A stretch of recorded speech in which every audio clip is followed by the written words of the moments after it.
Lobsters सच में समुद्र के बहुत ही शानदार जीव हैं। ये समुद्र में रहते हैं और इनके पास कवच जैसे हार्ड शेल्स होते हैं। ये शेल इन्हें खतरे से बचाता है। लॉबस्टर्स अपने लंबे एंटेनाए का इस्तेमाल करके आसपास महसूस करते हुए समुद्र के तल पर चलते हैं। ये क्रस्टेशियंस अपने पावरफुल क्लॉज के लिए जाने जाते हैं। एक पंजा आमतौर पर कुचलने के लिए बड़ा होता है, जबकि दूसरा खाना काटने के लिए छोटा होता है।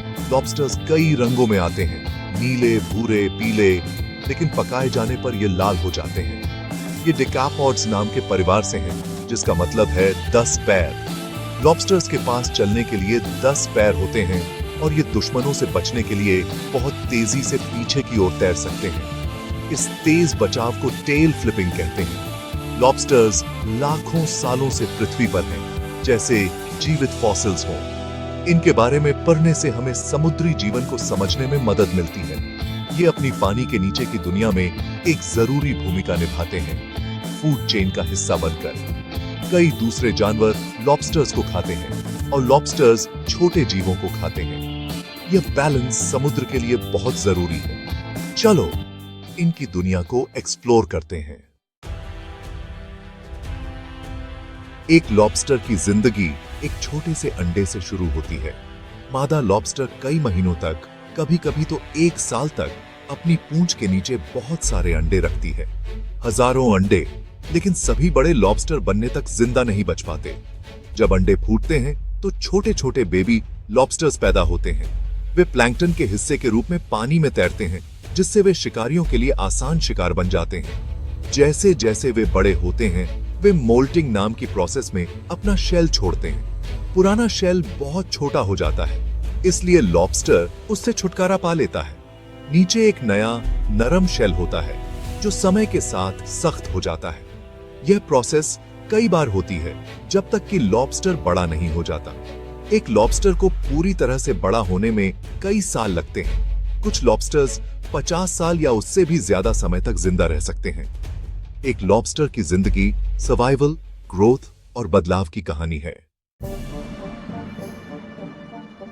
लॉबस्टर्स दुनिया भर के समुद्रों में रहते हैं। ज्यादातर ठंडे पानी पसंद करते हैं, लेकिन कुछ गर्म पानी में भी रहते हैं। ज्यादातर लॉबस्टर्स समुद्र तल पर रहना पसंद करते हैं, चट्टानों और दरारों में छिपकर। ये छिपने की जगहें उन्हें शिकारियों से सुरक्षित रखती हैं। लॉबस्टर्स को पथरीले या रेतीले तल पसंद हैं, जहां वे बिल खोद सकें या कुदरती ठिकाने ढूंढ सकें। वे ज्यादातर अकेले रहने वाले जीव होते हैं।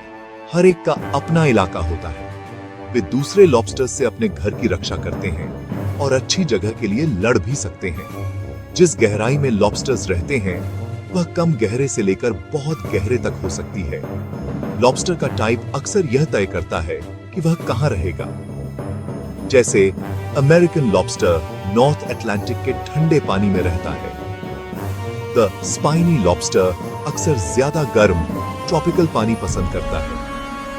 लॉबस्टर्स स्कैवेंजर्स होते हैं, मरे हुए जानवरों को खाकर समुद्र को साफ रखने में मदद करते हैं। उनकी मौजूदगी दूसरे समुद्री जीवों पर असर डालती है और लॉबस्टर पॉपुलेशन की हेल्थ हमें समुद्र की हेल्थ के बारे में बताती है।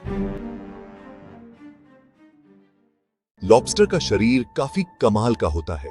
यह एक हार्ड शेल से ढका होता है, जिसे एक्सोस्केलेटन कहते हैं। शरीर के 2 हिस्से होते हैं, द सेफेलोथोरैक्स और द एब्डोमेन। पूंछ मस्कुलर होती है और उन्हें तैरने में मदद करती है।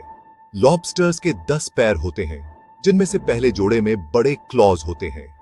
एक पंजा क्रशर क्लॉ होता है और दूसरा कटर क्लॉ। लॉबस्टर्स के पास सूंघने और महसूस करने के लिए एंटेनाए होते हैं। उनकी आंखें स्टॉक्स पर होती हैं, जिससे वे कई दिशाओं में देख सकते हैं। चमकदार लाल रंग पकाने के बाद आता है। लॉबस्टर्स आमतौर पर नॉकटर्नल जानवर होते हैं, मतलब वे रात में एक्टिव रहते हैं। दिन के समय वे शिकारियों से बचने के लिए चट्टानों या बिलों में छिपना पसंद करते हैं। रात में वे खाना ढूंढने के लिए बाहर निकलते हैं, समुद्र के तल पर धीरे धीरे चलते हुए। वे एक्सप्लोर करने के लिए अपने एंटेनाए और खाना पकड़ने के लिए अपने क्लॉज का इस्तेमाल करते हैं। लॉबस्टर्स खाने में नखरे नहीं करते। वे लगभग कुछ भी खा लेते हैं जो उन्हें मिलता है, जिसमें मरे हुए पौधे और जानवर भी शामिल हैं। यह उन्हें जरूरी स्कैवेंजर्स बनाता है जो समुद्र को साफ रखने में मदद करते हैं। लॉबस्टर्स काफी टेरिटोरियल हो सकते हैं, दूसरे लॉबस्टर्स से अपने घर की रक्षा करते हुए। वे खाने या रहने की जगह के लिए लड़ सकते हैं, इन लड़ाइयों में अपने क्लॉज का इस्तेमाल करते हुए। कभी कभी एक लॉबस्टर लड़ाई में अपना पंजा खो सकता है, लेकिन वे रीजनरेशन नाम की प्रोसेस से इसे वापस उगा सकते हैं। लॉबस्टर्स पानी में फेरोमोन्स नाम के केमिकल्स छोड़कर और अपने शरीर के हिस्सों को आपस में रगड़कर आवाज निकालकर कम्युनिकेट करते हैं। उनका बिहेवियर बहुत इंटरेस्टिंग होता है। दुनिया भर में लॉबस्टर्स की कई अलग अलग स्पीसीज होती हैं। दो मेन टाइप्स हैं, क्लॉड लॉबस्टर्स और स्पाइनी लॉबस्टर्स। क्लॉड लॉबस्टर्स जैसे द अमेरिकन और यूरोपियन लॉबस्टर्स के बड़े दिखने वाले क्लॉज होते हैं और वे ठंडे पानी में रहते हैं। स्पाइनी लॉबस्टर्स के बड़े क्लॉज नहीं होते, लेकिन उनके लंबे कांटेदार एंटेनाए और बचाव के लिए तेज कांटों से ढके शरीर होते हैं। वे आमतौर पर गर्म पानी में रहते हैं, जैसे द कैरिबियन स्पाइनी लॉबस्टर और the rock lobster. Spiny lobsters दुनिया के कई हिस्सों में एक पॉपुलर फूड सोर्स हैं। स्लिपर लॉबस्टर्स का शरीर चौड़ा छपटा होता है और वे थोड़े स्लिपर्स जैसे दिखते हैं। उनके बड़े क्लॉज नहीं होते और वे दुनिया भर में गर्म पानी में पाए जाते हैं। स्लिपर लॉबस्टर्स ज्यादातर छुपे रहते हैं, चट्टानों के नीचे और दरारों में। स्क्वाट लॉबस्टर्स असली लॉबस्टर नहीं है, लेकिन वैसे ही दिखते हैं और साइज में बहुत छोटे होते हैं। वे कई अलग अलग समुद्री एनवायरनमेंट्स में पाए जाते हैं, कम गहरे कोरल रीफ से लेकर गहरे समुद्र के वेंट्स तक। हर स्पीशीज की अपनी खास फीचर्स होती हैं, जो लॉबस्टर्स की दुनिया को बहुत रिच और डाइवर्स बनाती हैं। लॉबस्टर को आज एक लग्जरी फूड माना जाता है, जो अक्सर फाइन डाइनिंग रेस्टोरेंट्स में सर्व किया जाता है। इसे कई तरीकों से पकाया जा सकता है, बॉइल्ड, ग्रिल्ड या स्टीम्ड। लॉबस्टर बिस्क और लॉबस्टर रोल्स भी पॉपुलर डिशेस हैं। लेकिन पहले लॉबस्टर को गरीबों का खाना माना जाता था। कॉलोनियल अमेरिका में यह इतना आम था कि इसे अक्सर कैदियों और नौकरों को खिलाया जाता था। समय के साथ इसकी किस्मत बदली और यह एक डेलिकेसी बन गया। लॉबस्टर फिशिंग का एक लंबा इतिहास है और यह कई कोस्टल कम्युनिटीज के लिए जरूरी है। मछुआरे उन्हें पकड़ने के लिए लॉबस्टर पॉट्स नाम के खास ट्रैप्स का इस्तेमाल करते हैं।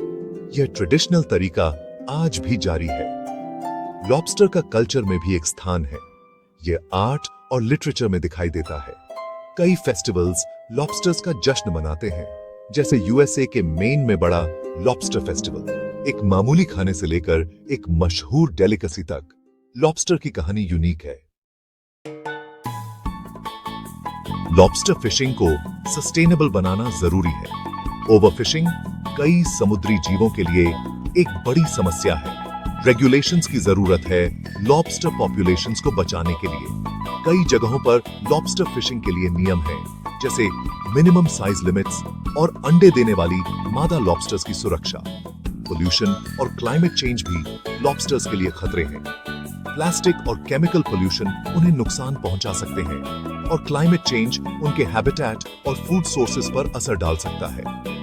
हमारे समुद्रों को हेल्थी रखना लॉबस्टर्स और सभी समुद्री जीवन के लिए बहुत जरूरी है। कंजर्वेशन एफर्ट्स में साइंटिस्ट्स और मछुआरे मिलकर काम करते हैं। पब्लिक अवेयरनेस भी जरूरी है। जब हम सब मिलकर काम करेंगे तो हम इन शानदार जीवों को बचाने में मदद कर सकते हैं। लॉबस्टर्स का खून नीला होता है क्योंकि उनका खून ऑक्सीजन ले जाने के लिए कॉपर का इस्तेमाल करता है। वे बहुत लंबे समय तक जिंदा रह सकते हैं। कुछ साइंटिस्ट्स का मानना है कि वे बायोलॉजिकली इमॉर्टल हो सकते हैं। लॉबस्टर्स अपने पैरों से स्वाद लेते हैं, जिनमें टेस्ट बड्स जैसे छोटे सेंसर्स होते हैं। वे अपने एंटेनाए से खाना भी सूंघते हैं। लॉबस्टर्स अपने एंटेनाए के पास ग्रंथियों से पेशाब करते हैं, जिसका इस्तेमाल वे कम्युनिकेट करने के लिए करते हैं। वे खोए हुए अंग दोबारा उगा सकते हैं, जिसमें कई मोल्ड्स लगते हैं। लॉबस्टर्स सच में असाधारण